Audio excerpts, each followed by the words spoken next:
Nibandhmala dictation number 27 speed 100 word पर मिनट। Dictation start होगी 5 सेकेंड्स में। Dictation start. उत्तर पूर्व राज्यों में आतंकवादी गतिविधियों को रोकने हेतु राज्य में आत्मसमर्पण सह पुनर्वास योजना वर्ष 1998 से संचालित है, जिसमें केंद्र सरकार 100% योगदान करती है। स्टॉप।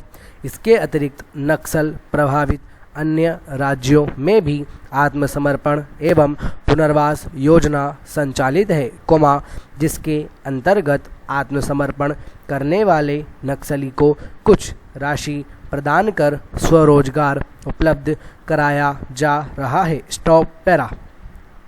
देश के 9 राज्यों एवं 27 जिलों में रोशनी कार्यक्रम वर्ष 2013 से संचालित है, जिसे अब दीनदयाल कौशल विकास योजना के नाम से संचालित किया जा रहा है। स्टॉप।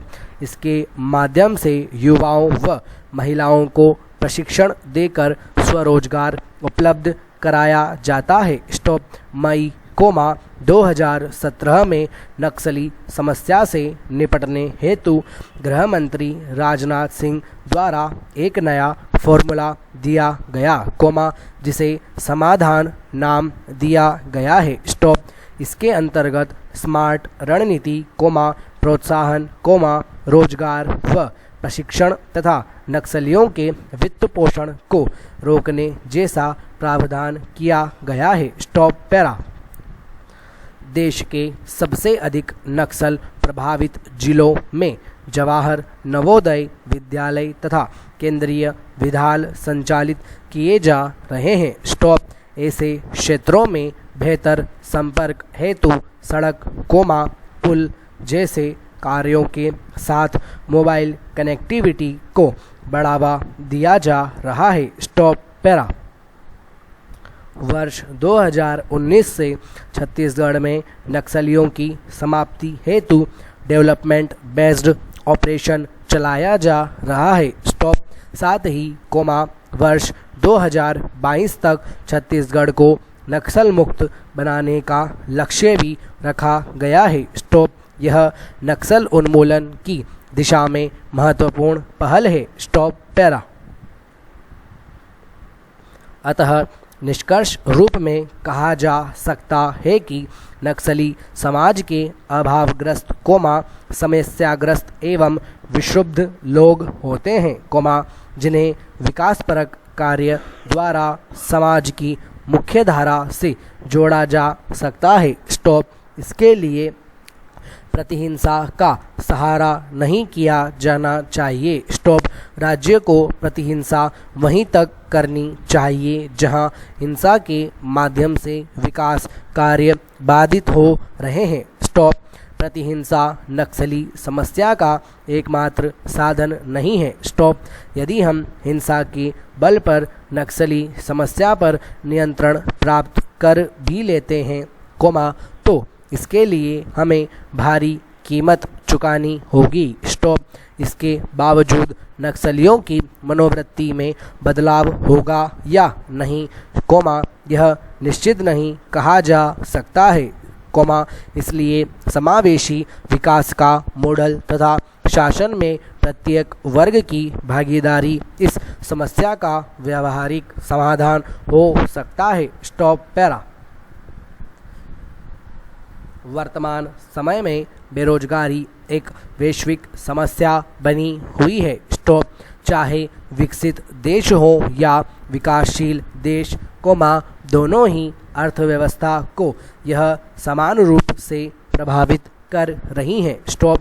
भारत जैसी विकासशील अर्थव्यवस्था में तो यह विस्फोटक रूप धारण किए हुए है। स्टॉप। भारत में इसके प्रमुख कारण जनसंख्या वृद्धि, पूंजी की कमी आदि है। स्टॉप। यह समस्या आधुनिक समस्या में युवा वर्ग के लिए अत्यधिक निराशा का कारण बनी हुई है। स्टॉप। अमेरिका के पूर्व राष्ट्रपति बिल क्लिंटन ने कहा था, बिना उन्हें रोजगार मिले, जो रोजगार चाहते हैं, समाज के बुनियादी ढांचे को दुरुस्त किए जाने की बात पर मैं यकीन नहीं कर सकता। स्टॉप। वास्तव में, आज बेरोजगारी न केवल भारत की, बल्कि पूरे विश्व के लिए एक विकट समस्या हो गई है। Stop para. बेरोजगारी का अर्थ है कार्य सक्षम होने के बावजूद एक व्यक्ति को उसकी आजीविका के लिए किसी रोजगार का न मिलना, अर्थात जब समाज में प्रचलित पारिश्रमिक दर पर भी काम करने के इच्छुक एवं सक्षम व्यक्तियों को कोई कार्य नहीं मिलता, तब ऐसे व्यक्तियों को बेरोजगार तथा ऐसी समस्या को बेरोजगारी की समस्या कहा जाता है। Stop para. राष्ट्रीय प्रतिदर्श सर्वेक्षण संगठन ने बेरोजगारी को इस प्रकार से परिभाषित किया है, यह वह अवस्था है, जिसमें काम के अभाव में लोग बिना कार्य के रह जाते हैं। स्टॉप। ये कार्यरत व्यक्ति नहीं है, किंतु रोजगार कार्यालयों, मध्यस्थों, मित्रों, संबंधियों आदि के माध्यम से या संभावित रोजगारदाताओं को आवेदन देकर या वर्तमान परिस्थितियों और प्रचलित मजदूरी दर पर कार्य करने की अपनी इच्छा प्रकट कर कार्य तलाशते हैं। Stop para.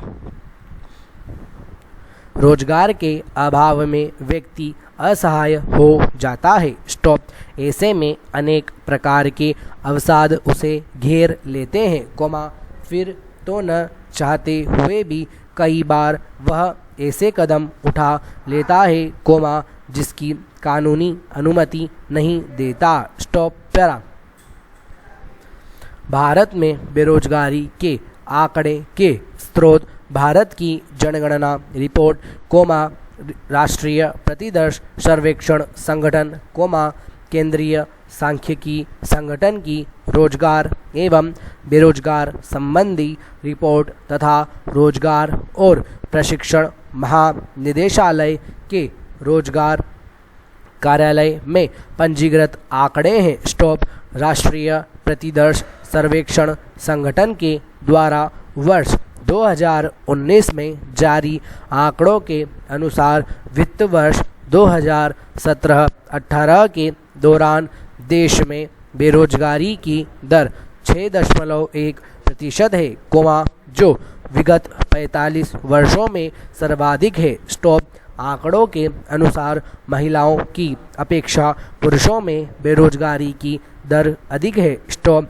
देश स्तर पर महिलाओं की बेरोजगारी दर जहां 5.7% है, वहीं पुरुषों में यह दर 6.2% है। स्टॉप। इस संदर्भ में शहरों की हालत गांवों की अपेक्षा निम्न है। स्टॉप। शहरों में बेरोजगारी की दर गांवों की तुलना में 2% अधिक है। स्टॉप। जहां शहरों में 7.8% शहरी युवा बेरोजगार हैं, वहीं गांवों में यह आंकड़ा 5.3% है। Stop para. संरचनात्मक बेरोजगारी औद्योगिक क्षेत्रों में संरचनात्मक परिवर्तनों के परिणाम स्वरूप उत्पन्न होने वाली बेरोजगारी को संरचनात्मक बेरोजगारी कहते हैं। स्टॉप। संरचनात्मक बेरोजगारी दीर्घकालीन होती है। स्टॉप। मूलतः भारत में बेरोजगारी का स्वरूप इसी प्रकार का है। स्टॉप। अल्प रोजगार, इसके अंतर्गत ऐसे श्रमिक आते हैं, जिनको थोड़ा बहुत काम मिलता है और जिनके द्वारा वे कुछ अंशों तक उत्पादन में योगदान देते हैं, किंतु इनको अपनी क्षमता के अनुसार काम नहीं मिलता। स्टॉप। इसमें कृषि में लगे श्रमिक भी आते हैं, जिन्हें करने के लिए कम काम मिलता है। Stop para. छिपी हुई बेरोजगारी अथवा अदृश्य बेरोजगारी, इसके अंतर्गत श्रमिक बाहर से तो काम पर लगे हुए प्रतीत होते हैं, कोमा किंतु वास्तव में कोमा उन श्रमिकों की उस कार्य में आवश्यकता नहीं होती। अर्थात यदि उन श्रमिकों को उस कार्य से निकाल दिया जाए, कोमा, तो कुल उत्पादन पर कोई प्रतिकूल प्रभाव नहीं पड़ता। स्टॉप। इन श्रमिकों की सीमांत उत्पादकता शून्य अथवा नगण्य होती है। स्टॉप। कृषि में इस प्रकार की अदृश्य बेरोजगारी की प्रधानता है। स्टॉप। पैरा।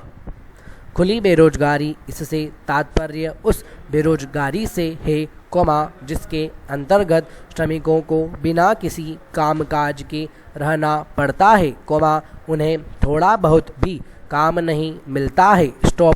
भारत में बहुत से श्रमिक ऐसे हैं जो इनकी खोज में आते हैं, किंतु काम उपलब्ध न होने के कारण वहाँ बेरोजगार रहते हैं। Full stop.